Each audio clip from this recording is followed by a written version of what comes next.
Astrology को मैंने scam बताया लास्ट वीडियो में। तो कुछ लोगों के बहुत ज़्यादा तर्क आया। कुछ लोगों ने कहा कि साइंस बेस्ड कोई प्रूफ दो, या कुछ लोगों ने जेपी मॉर्गन का नाम लिया, और कुछ लोगों ने तो इतनी गालियां दी।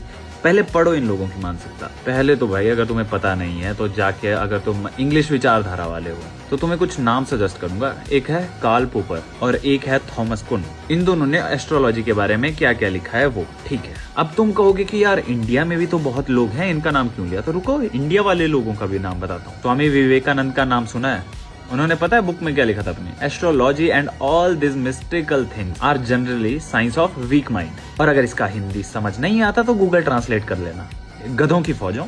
और दूसरे नंबर पे एक और बताता हूँ, बाबा साहेब अम्बेडकर का नाम सुना है? अगर नहीं सुना ना, जिन्होंने संविधान लिखा था। और गधों, तुम लोगों को मैं जवाब दूं, मैं समझ नहीं आता तुम लोगों को पढ़ाया किसने? और फिर कहोगे कि देश पीछे जा रहा है, तुम लोगों की वजह से ही जा रहा है जो इस चीज को फॉलो कर रहे हो। और आर्य समाज के संस्थापक दयानंद सरस्वती जी को जानते हो तुम?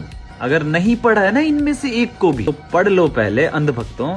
या तो पोस्ट ग्रेजुएशन करके तुम्हारे पास सिर्फ गधागिरी आई है, या तो कुछ भी नहीं आया हुआ है। और दयानंद जी ने अपने ग्रंथ सत्यार्थ प्रकाश में लिखा था कि वैदिक शास्त्रों में एस्ट्रोलॉजी और आधुनिक रूप नहीं था, और ये एक व्यावसायिक शोषण का रूप बन गया है। एस्ट्रोलॉजी को अभी भी स्कैम समझ जाओ, क्योंकि एक्सप्लेनेशन मैं दूसरी वीडियो में दे चुका हूँ। और इन लोगों ने जितनी गालियां लिखी हुई है ना, इनसे इनकी मानसिकता का सबसे पहले पता चलता है। इनको रोस्ट करने का भी मन नहीं करता कि क्या रोस्ट करना, क्योंकि गधों से अगर आप जीत भी गए तो भी आप गधे बन जाओगे, क्योंकि गधों से जीते हो भाई। और गधों से कौन जीत सकता है? गधे।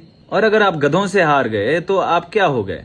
फिर आप तर्क के बेस पे हार ही चुके हो, तो भी आप गधे ही होगे। तो मैं गधा नहीं बनना चाहता कि इन लोगों को स्पेशली कमेंट में जा जाके एक एक चीज डिस्क्राइब करूं, क्योंकि अगर इनका शोषण हो रहा है सरकार के द्वारा या समाज की कुप्रथाओं के द्वारा, तो होने दो, क्योंकि ये वही डिजर्व कर रहे हैं। क्योंकि इनको अपनी अकल तो खोलनी नहीं है, तो मरने दो इनको। सबसे पहले इनकी जो हालात हैं उनके ऊपर रहने दो, क्योंकि बेरोजगारी ऑन इट्स पीक, और क्लाइमेट चेंज की वजह से वैसे भी प्रलय आने ही वाली है। तो फिर एक और तर्क दे देंगे कि कलयुग जल्दी ही समाप्त होने वाला है, क्योंकि इनको कहीं ना कहीं तो घुसेड़ना है अपने ज्ञान। और ये लोग पता है टारगेट किस ऑडियंस को करते हैं? जो बेचारी गरीब होती है और डरी हुई होती है, सहमी हुई होती है। इनको लगता है कि मैंने पढ़ा नहीं है या मैं पढ़ता नहीं हूँ, तो मैं इनकी कुछ भी बोली हुई बातों का हाँ मैं जवाब दे दूंगा, या फिर कुछ और चीज।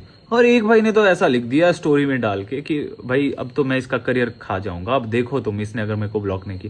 भाई तेरे को मैं ब्लॉक भी क्यों करूं? मैं तो तेरे को जानता तक नहीं हूं। 10K फॉलोवर में भाई ये मेरा करियर खा जाएगा, जो शुरू भी नहीं हुआ।